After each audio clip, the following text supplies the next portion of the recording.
Morning everybody, we're off to the Reading job today as planned. The clients are away, but the dogs should still be there. They are being looked after, hopefully very well. So today we are going to get a whole load of deliveries in. So these are bedside tables, chairs, and we're also going to meet up with the joiners. So hopefully I'll be able to show you exactly what's been going on at the Reading job. Very exciting. One of the interesting things that I've been thinking about has been Facebook, and whether or not it would be useful to actually put some videos up on Facebook for those of you that are over there already. I've not done Facebook Live before, and I've not done actually any videos, so I think might have done the odd video, but I'm going to see if I can actually put some of these videos up there and see whether you actually prefer looking at them over there. There's also a chance that I should be doing some live broadcasts, so hopefully I'll be able to show you a little bit more of things as they happen rather than a day or so later.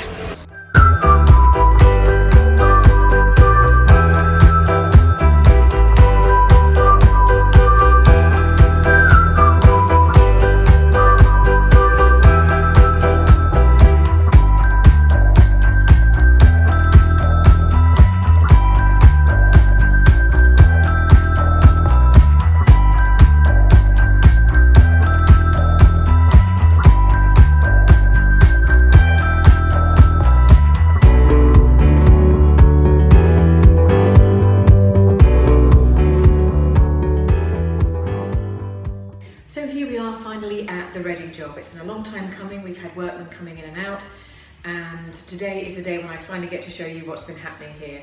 So on site we have the joiners on site who are busily sorting out the doors for the landing airing cupboard, and this is going to be turned into something actually quite smart. It's almost going to be looking like wooden panelling, so I'll show you that a bit later on. In this room we've had some painting done. Now I'll show you a little bit of a guided tour in a moment.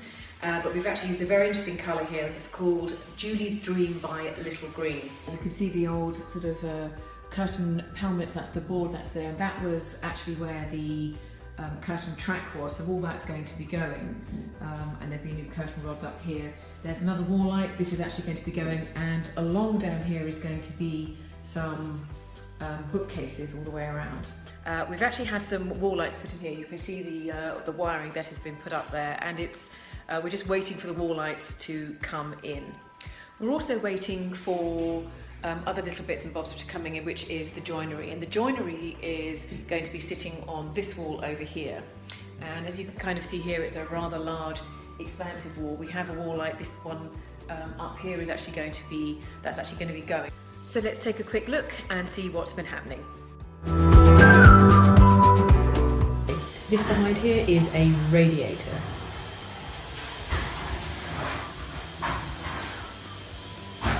This was new flooring that we actually put down. It was an oak colour, but that now has changed. And up here we have some lighting. This is also going to go, and these are also going to be replaced, and also one over there as well.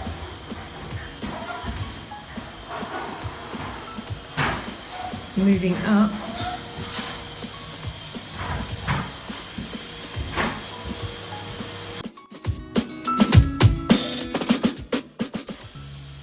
this is the study, and as we see here we have two old doors up here, and we do have two old doors here. Now all four of these doors are actually coming out, so they're all going to be taken away, and the inside of the cupboard is all going to be painted and reconfigured. There's an awful lot of sort of old shelving and things here, and if you remember a long time ago, this was a separate workspace, so you had your monitor on there effectively, and you had your keyboard in there, and the client obviously doesn't want this anymore. It's quite old-fashioned, so all that's going to be changing.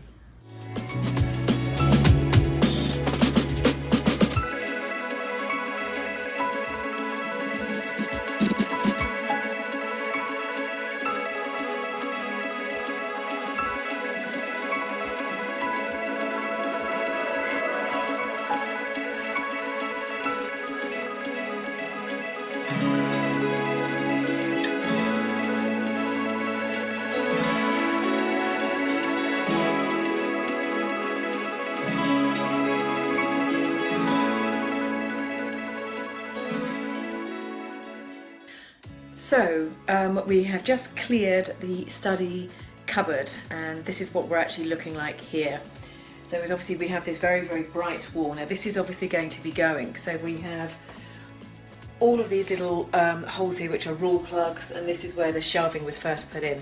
So all of these will be filled in, everything will be painted, and it will all be looking spruced, ready for the new shelving to go in. Also here in Reading is the landing cupboard. Now the landing cupboard actually is an airing cupboard, and in it is holding all sorts of things such as you would find in any sort of airing cupboard: boilers, pipes, tanks and all that sort of thing. So we can kind of see here we have the boiler. Now that's actually staying, so we need to put shelving in and around it. So what will happen is we'll have some shelving over the top, we'll have some shelving down below, which I will show you just here. And we found, as you can see, there's a lovely red carpet down here which will be going, but all these pipes need to stay where they are. So we will be putting on another sort of shelf under there. There will be obviously a plinth here to keep everything secure, and this will have a door on it which will sit over this radiator. These radiators are not common at all. They're actually, it's one of the only few times that I've actually seen them. So they're actually skirting radiators. They're a little bit dilapidated, and I dare say at some point they'll want to replace them. But these will be blend in with the walls. The cupboard will be going down here, so you won't see any of it. So it'll all look relatively tidy. Moving over to the actual airing cupboard itself, as you can kind of see here, there's all lots of pipes. We have obviously even more pipes coming down here, and obviously the cistern, the tank here. All of this will be staying, all of it needs to stay. So this will all be enclosed with the doors running along here, and it will have obviously all the shelving. And the shelving will actually be removable shelving. It'll be adjustable shelving. The reason why we're doing that is because despite we know what's going to be going in here, probably bed linen, probably towels, the usual things that go in these places, you still want to be able to put what you want to put somewhere where you want to put it. So we all have to have adjustable shelving.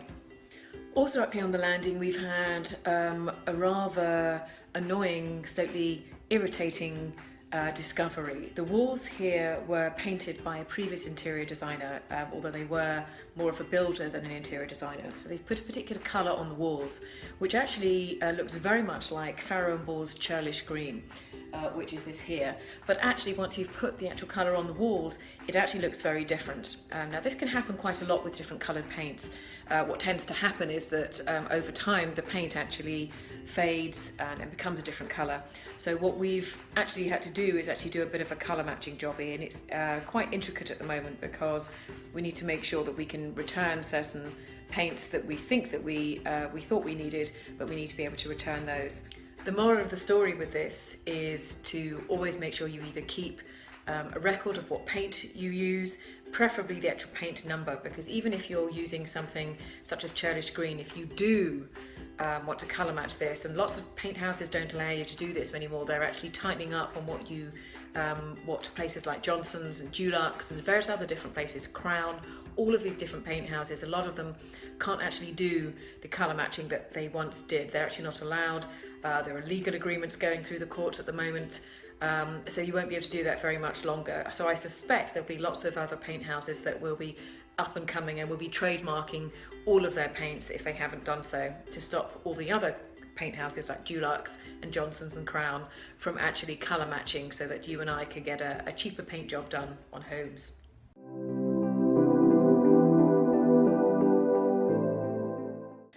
Whilst in the master bedroom, one of the things that was actually asked to be done was to actually paint, or rather varnish, a couple of the posts of a four-poster bed.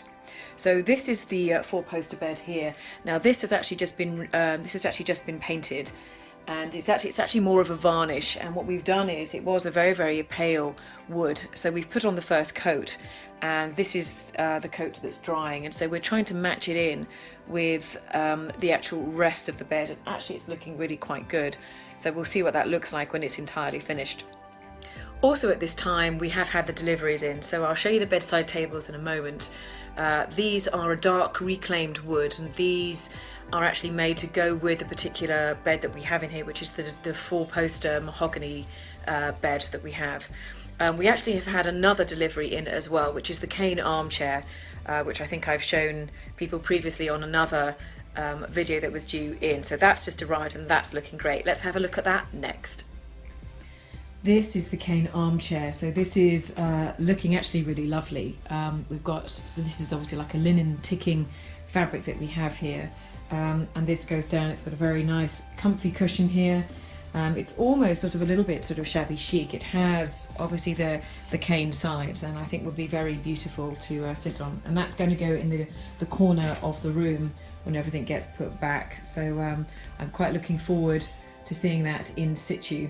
The bedside tables, meanwhile, these are the bedside tables, and these are actually beautifully made. They're reclaimed wood, so they have 3 drawers. They have obviously a sort of a distressed brass tag, and they have, quite crucially, I think they actually have something which is really useful, which is actually a pull-out section here, so you can actually get a little bit more space by the time you've cleared everything on your bed. By the time you put everything on your bedside table, you need a little bit of extra space, so that's great, and that fits nicely back there, so you don't need to use it.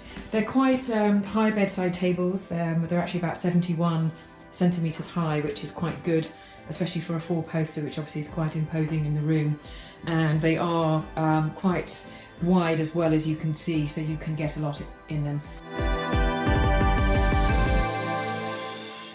All has gone well at the Reading job today. Just left, so it's been a bit of a day all round. Just left the decorator. He's a happy bunny, getting on with stuff. The deliveries are in. There's one more delivery that didn't turn up today, so that is coming in tomorrow. I've had to chase them on that, and I'm also chasing the electrician because there's a few things that have been missed off the list. I think I know why, but I do need to speak to him. Lots of things have come in also on other jobs. So I've been fielding emails and calls as well all day, as well as the lovely dogs here in Reading. So all has gone well, but there's a few diary changes to make for the rest of the week. This is nothing unusual, it happens quite a lot. There's an awful lot of people that want lots of jobs done at this time of year, towards the end of summer, before winter properly starts. So you end up having to juggle your diary quite a bit. So if I can get to Decorex tomorrow, I will try. Otherwise, I'll have to leave it for another year.